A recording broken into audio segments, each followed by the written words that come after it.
I think there are a few things expectant mothers should know when they get close to their delivery date, like what's going to happen when you bring your baby home from the hospital.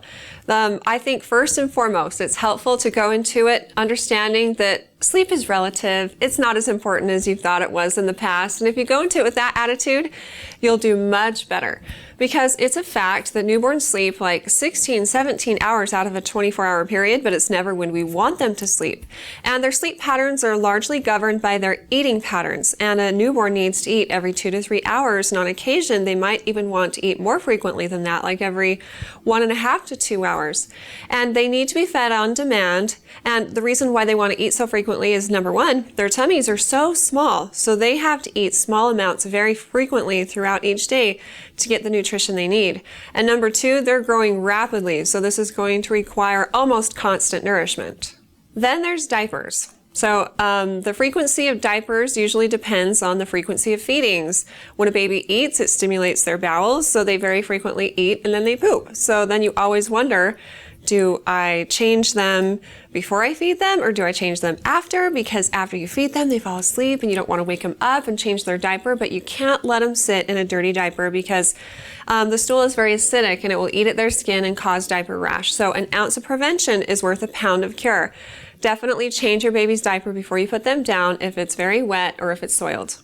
And it is normal to go through 8 to 12 diapers each day, so stock up on those for sure.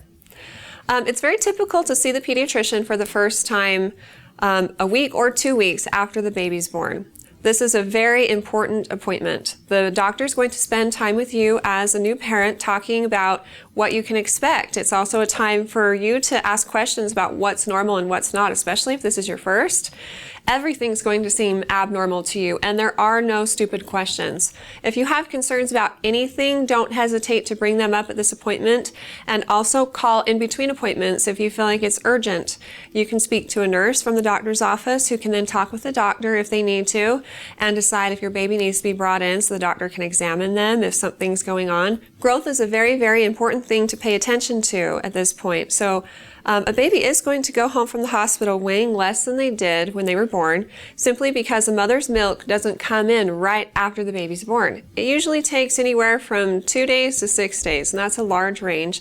So 2 would be on the quick end, 6 would kind of be on the long end. But because the baby's not getting milk, they're getting colostrum. And colostrum is like liquid gold. It's so good for babies, but they're not getting much of it. It's packed with a punch though. So it's full of fat, antibodies, which are disease-fighting properties, protein. And so every little bit that the baby's getting is so valuable to them. But they will go home from the hospital weighing less than they did at birth. And the pediatrician will want to see your baby up to birth weight by 2 weeks. So if you feel like your baby isn't growing well, your milk isn't coming in, or they're not nursing well, those are definitely urgent issues that you need to talk with your pediatrician about. If nursing isn't going well, a lactation consultant can sit with you and your baby, watch you nurse, and decide if adjustments need to be made so it can be successful for you and them. And if you don't know about one in your area, talk with your pediatrician and they can point you in the right direction. I hope the very best for you and your new baby, and if you have more questions for me along the way, please feel free to ask them on our Facebook page at facebook.com/Intermountain Moms, and recommend us to your friends and family too.